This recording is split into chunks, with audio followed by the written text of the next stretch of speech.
In the Old Testament, going all the way back to the first chapter of the Bible, God is said to have created two domes which are separate.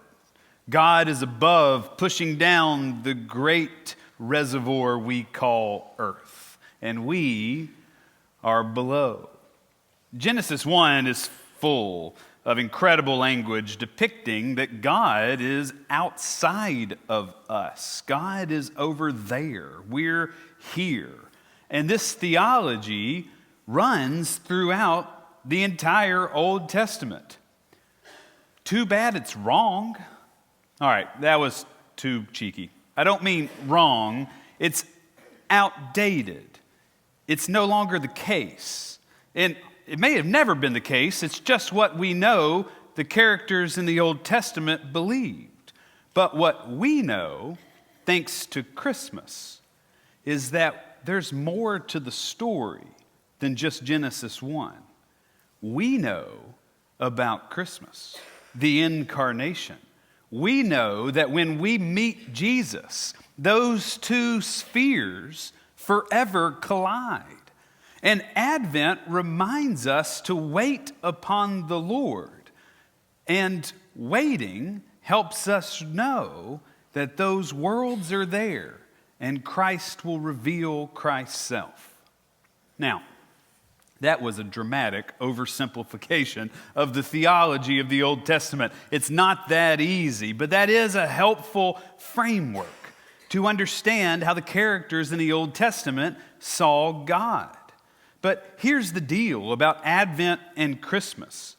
We often think that Advent and Christmas introduce us to a new kind of human. We read prophecies, just like Isaiah 64, about the coming of this new human who's going to be amazing. We see Jesus being honored in the temple as a baby, and we're told that he's this new human that's amazing. Wise men come from afar and to tell us about this newborn baby human who is amazing, and all of this shows us that Jesus is in fact amazing. But actually, I think we have it backwards, or at least we have the story of Christmas a bit incomplete. It's not just that Advent and Christmas introduce us to this new and amazing kind of human. It introduces us to a new kind of God. We're going to talk more about that as we move towards Christmas.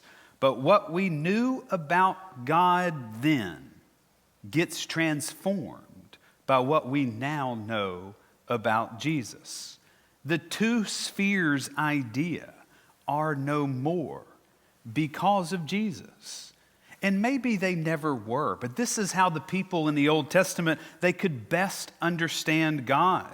But the words and the attitudes that we once had towards God, the fear and the confusion that we once had towards God, they all get transformed because of the incarnation. Jesus heals those past understandings. Jesus forgives us, holds us, and responds to us in love. There's no fear or hate with God because true love casts out all fear.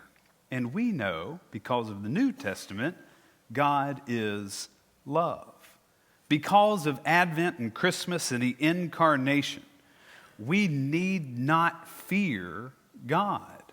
And there is so much comfort and hope that is tied up into these thoughts, especially this time of year. But we used to not think this way. And Isaiah 64 is such a great example of how we used to think. Our text this morning is a lament. It's a prayer to God by God's people. Isaiah is speaking on behalf of Israel, petitioning God not to abandon them. We need you to show up again, God. It's getting tough down here. But the biggest thing that I want you to see is how Isaiah talks about God.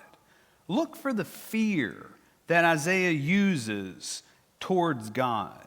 Look how distant they thought God was. Here are some of the words. We'll start in Isaiah 64, verse 1.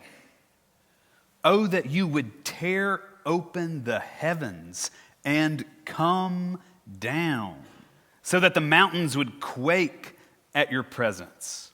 I mean, look at that. 2 spheres, 2 great reservoirs, but God is up there. We're down here. Verse 2.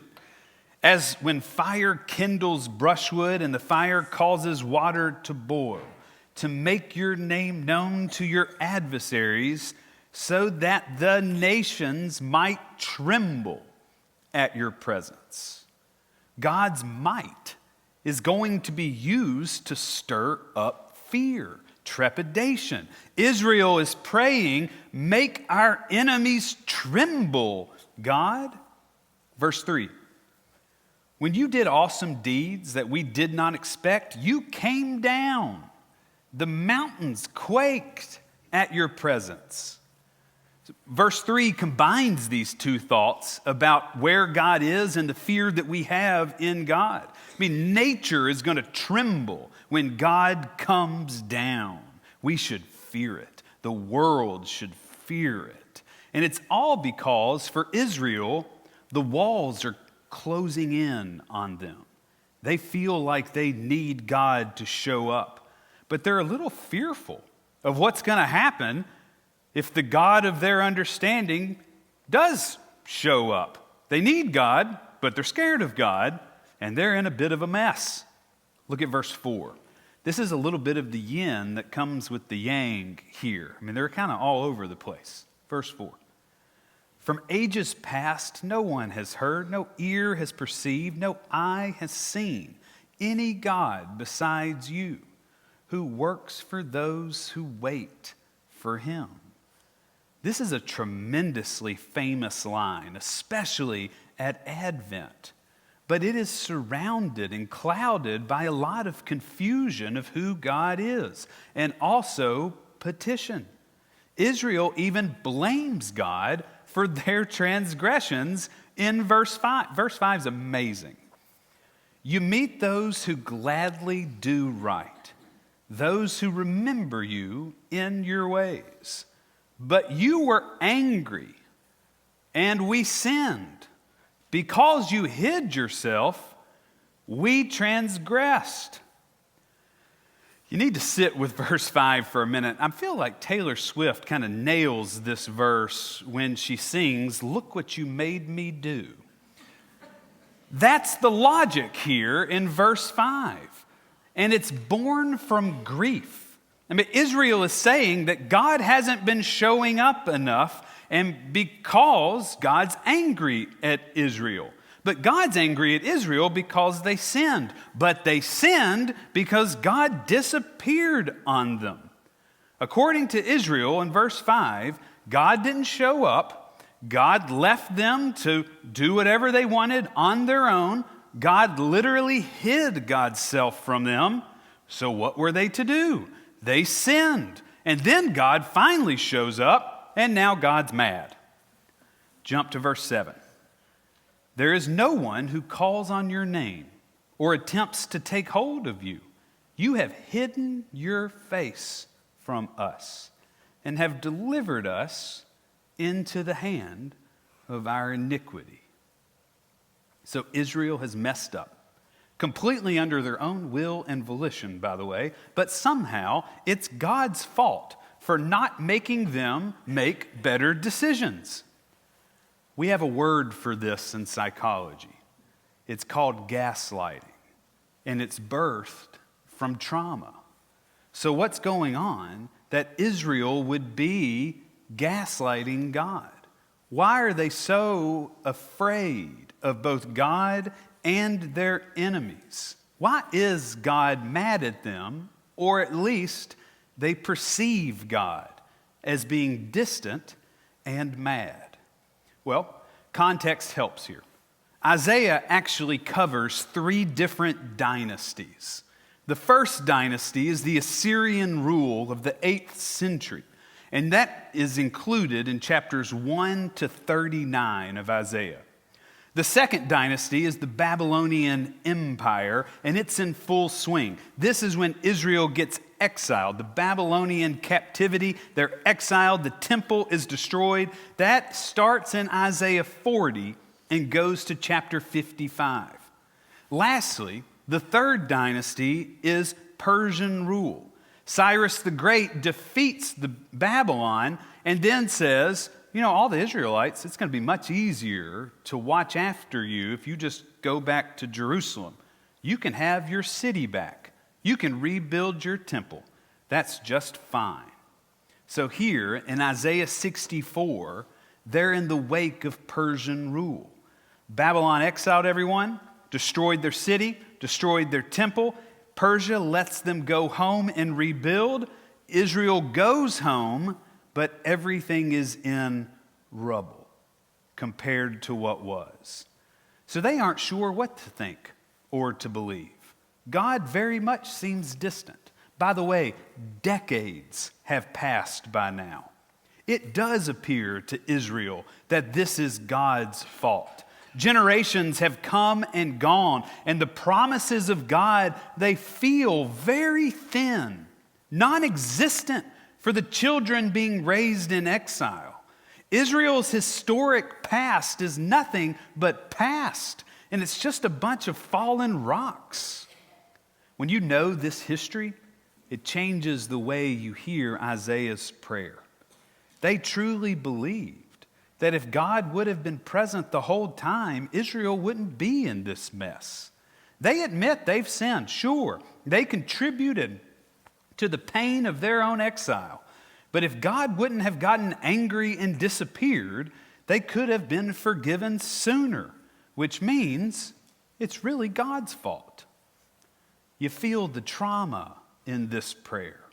Their pain is real. Now, their theology is wrong. Well, at least it's untrue. And how do I know that? Because we have the full story. They didn't, and it's not their fault.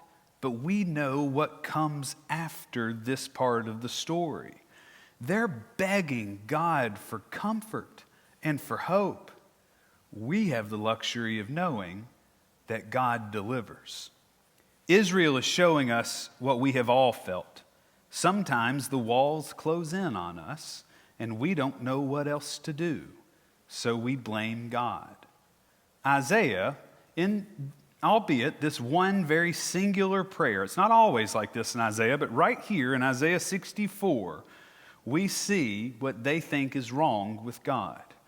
And that's exactly why we need to read this Advent, and why I think this prayer brings us hope. I feel like it may be important for you to hear me say these words. God did not take a family member from you because of your sin. God did not cause you to lose a job because of your sin. God did not give you a disease because of your sin. God is not in the business of enforcing suffering. God does not bring death to God's people. Life does. Sickness does. God is the one who rips open the heavens and comes down out of love to be with you. So whatever ill will that you're carrying, whatever trauma that feels so heavy, it wasn't handed to you by God. Rather, God is with you, wondering if you would like God to hold the pain for a while, even heal it, or better yet, heal you. Israel doesn't have the right words to express their trauma, so they just cry out in prayer with what they feel. And God hears it gladly. God is big enough and relational enough and open enough to hold our confusion and bad theology and blame and trauma, which is a huge final point I want you to hold. Just because Israel's theology is off base, it doesn't change the fact that they're hurting and they're trying to offer their pain to God. At the very least, they turn towards God with their strife. And we should too. and God receives it every time. If you keep the faith, if you wait upon the Lord, eventually you will arrive at the same theology that Israel does in verse 8. The first 7 verses, they struggle, and then it all comes together in verse 8. They get it right here. Yet, O Lord, you are our Father, we are the clay. You are our potter, and we are all the work of your hand. What a comforting claim to us all. Whatever is broken in God, it can be reformed. Somehow and in some way, God remakes what's broken. God's the potter, and we're the clay. Our clay may feel dried up, chipped, and broken at times, but the great potter is always forming us in the palm of the potter's hand. I mean, you can really feel the hope born here in verse 8. When we wait upon the Lord, we give God time to reform and reshape and remake. And this is the hope and the comfort we feel and need this time of year. Advent and Christmas are seasons that teach us to wait. But when we do it, it gives God time to reform, reshape, and remake. We may not know what's causing us to feel squeezed, but it's in the squeezing that God's hands are working and forming, which means God is never not with us. It's in this season that we give God time to reform, reshape, and remake.